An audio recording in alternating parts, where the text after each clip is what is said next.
지금부터 알려드릴 원령별 교구 놀이법이 진짜 찐이에요. 미국에서 실제 몬테소리를 연구한 전문가들이 만든 원령별 놀이법이라 그동안 비싼 교구를 샀는데도 아기가 흥미없어 했다면 사실 교구의 문제가 아니라 시기의 문제였던 거예요. 심지어 아기가 즐거워하는 건 물론 아기의 인지와 감각까지 발달하고 시기마다 딱 필요한 교구가 집으로 배송된다는 사실. 오늘 영상에서는 실패 없는 시기별 교구 선택 방법을 딱 설명해 드릴게요. 영상의 모든 교구는 새 상품으로 내돈내산했고 교구 구독 사이트인 러브에브리를 이용했습니다.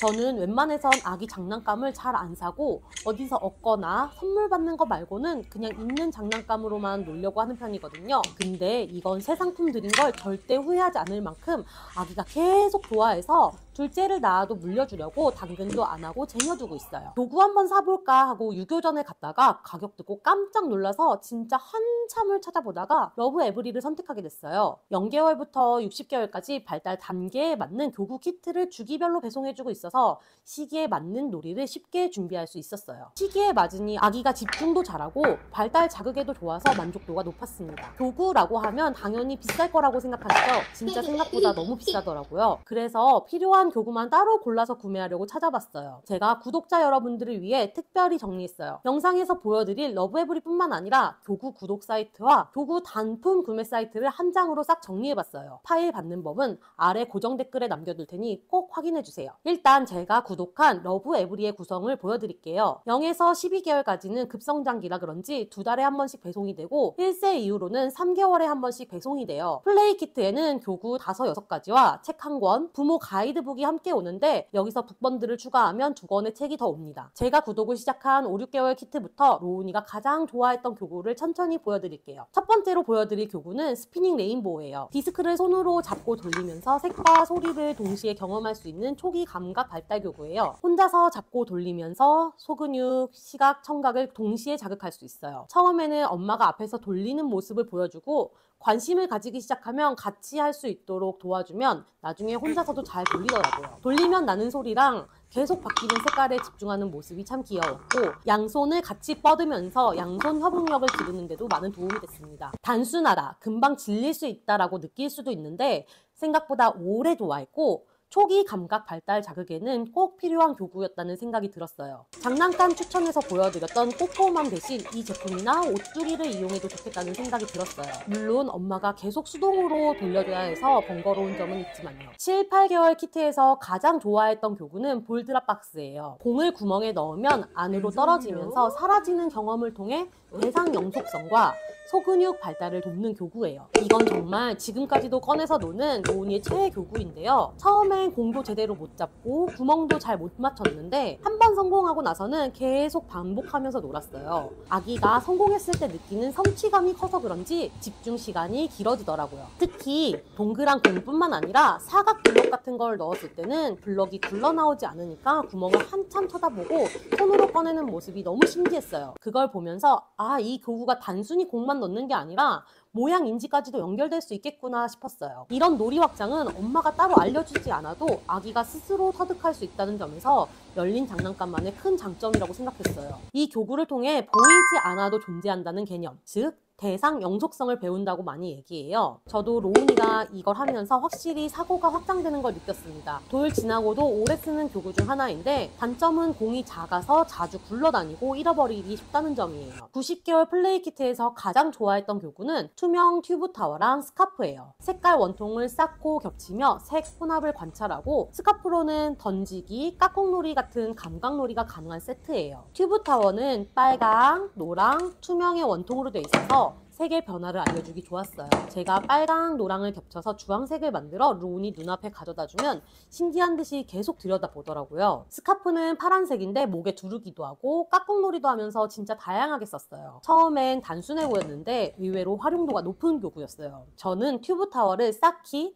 색깔놀이뿐만 아니라 안에 작은 공이나 블럭을 넣어 굴려보는 놀이로 연결했고, 스카프는 숨겼다가 꺼내기, 얼굴에 살짝 덮어주기 등의 간단한 감각 놀이로 확장했어요. 색 혼합을 경험할 수 있는 첫 교구라서 좋은데 사이즈가 크다 보니까 보관이 약간 불편하더라고요. 11, 12개월 키트로 받은 우든 팩드랍은 단순해 보이는데 집중력이 엄청나요. 작은 구멍에 원기둥 막대를 꽂으며 손가락 조절력과 집중력을 기르는 교구인데요. 처음에는 작은 구멍에 막대를 넣는 것조차 쉽지 않더라고요.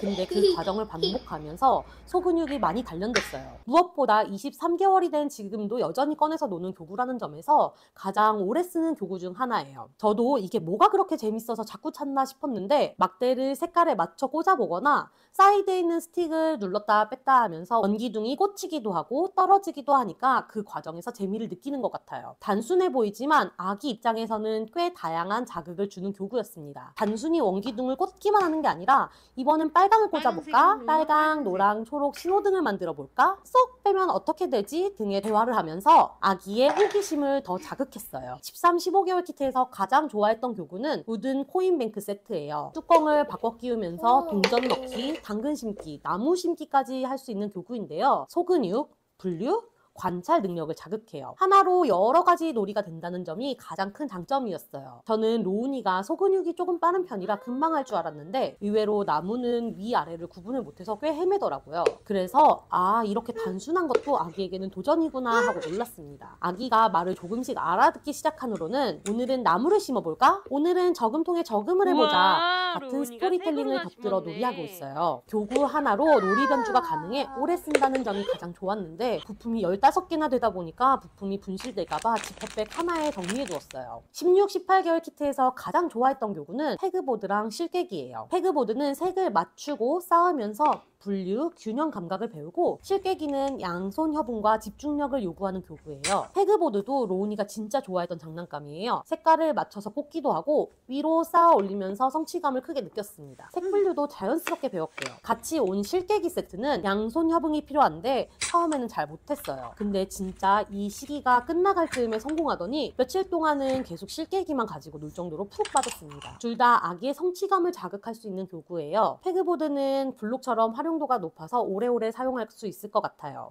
19에서 21개월 키트에는 작은 주전자와 투명 컵 세트가 왔어요. 몬테소리 교구의 대표적인 활동 중 하나인 따르기 놀이를 할 수 있는 교구인데요. 손잡이가 달린 작은 피처와 플라스틱 투명 컵이 세트로 구성되어 있어서 물이나 쌀, 콩 같은 곡물을 따르며 손과 눈의 협응력과 집중력을 기를 수 있습니다. 처음에는 물을 많이 흘리거나 컵에 다 못 채우기도 했지만 점점 손목을 조절하면서 정확하게 따르는 모습을 보니 성장 과정이 눈에 보이더라고요. 로운이는 특히 물 따르기를 좋아해서 물을 마실 때마다 정수기에서 바로 마시는 대신 제가 피처에 물을 담아주면 꼭 스스로 따라 마시려고 했어요. 저는 조금 더 빨리 연습해보고 싶어서 에스프레소 잔을 따로 구입해 로운이가 마시는 작은 컵으로 연습하게 했었는데요. nên 크게 재미를 못 느끼더니 이 세트를 받고 나서는 컵이 투명하다 보니 물이 차오르는 과정이 눈에 보이는 게 재밌었는지 훨씬 더 즐겁게 놀이하더라고요. 마지막으로 이번에 받은 키트에서 제일 좋아하는 교구는 모자이크 버튼 보드와 버클 배럴이에요. 버튼 보드는 색 도안에 맞춰서 버튼을 꽂으면서 색 분류와 소근육 발달을 자극해요. 버클 배럴은 다양한 버클을 열고 닫으며 손기술과 양손 협응을 기르는 교구예요. 버튼 보드는 로운이가 처음부터 너무 잘해서 깜짝 놀랐어요. 버클 배럴은 진짜 하루 종일 가지고 놀더라고요. 평소 유모차에서도 버클 잠그는 걸 진짜 즐겼는데 이 교구를 만나고서는 계속 버클을 풀었다 잠갔다 반복했어요. 확실히 손 기능이 정교해지는 게 느껴지더라고요. 나중에는 카시트에 놓고 장거리 운전에 사용할 계획이에요. 또 해서 제가 계속해서 풀어줘야 하니 힘들다고 느낄 때도 있지만 그만큼 손기술 발달에는 확실히 도움이 되는 것 같더라고요. 저는 이렇게 24개월 키트까지 러브 에브리 구독을 이어왔습니다. 진짜 좋았던 점은 시기별로 아기 발달에 맞는 교구가 자동으로 배송된다는 점이었어요. 매번 이 시기엔 뭘 사야 하지 고민할 필요 없이 시기에 딱 맞는 교구가 와서 바로 놀 수 있었다는 점이 엄청 편리했습니다. 그런데 러브 에브리가 미국 서비스다 보니 한국에서 이용하기엔 단점도 분명히 있었어요. 놀이 가이드 앱이 북미에서만 다운로드 가능해서 저는 아예 사용할 수가 없었어요. 구독료에는 앱 사용료도 포함일 텐데 같은 돈을 내고도 100% 활용하지 못한다는 느낌이 있었습니다. 또 하나는 한국 직배송이 되지 않아서 배대지를 이용해야 한다는 점이었어요. 교구 자체는 만족스러웠지만 배송 과정이 번거로운 건 사실이었습니다. 그럼에도 불구하고 제가 구독을 끊지 예상치 못했던 이유는 단 하나예요. 바로 교구의 마감 퀄리티가 정말 뛰어나고 로운이가 진짜로 좋아했기 때문입니다. 아기가 스스로 꺼내와서 놀 정도로 애착을 가진 교구들이 많아서 당근에 내놓지도 않고 둘째한테 물려줘야지 하고 쟁여두고 있을 정도예요. 만약 다시 돌아간다면 아마 한국 서비스인 피카비 같은 대안도 고려할 것 같아요. 접근성이 좋고 배송도 편리하고 놀이 가이드까지 제대로 활용할 수 있으니까요. 하지만 러브에브리를 경험한 건 절대 후회하지 않습니다. 러브에브리는 몬테소리 기반 구독 프로그램의 원조격이라고 할 수 있고 그만큼 교구 구성과 운영 방식이 체계적으로 잘 짜여 있다는 점이 인상 깊었어요. 또 실제로 사용해보니 아기 발달 단계에 맞춘 교구의 장점을 제대로 체감할 수 있었어요. 시기마다 꼭 필요한 자극을 제공해주니까 아기가 교구에 몰입하고 성장하는 모습이 눈에 보이더라고요. 만약에 이런 구독 서비스가 부담스럽게 느껴지신다면 사이트에서 시기별 교구 구성을 참고해 두셨다가 제가 보내드린 단독 구매 사이트에서 필요한 시기에 맞춰 교구만 따로 구매하셔도 좋을 것 같아요. 저도 이런 방식으로 시기에 맞는 장난감을 보완해주곤 했습니다. 오늘 영상이 도움이 되셨다면 구독과 좋아요 부탁드리고요. 오늘 영상에 대해 더 궁금한 점이 있으면 댓글로 남겨주세요. 감사합니다.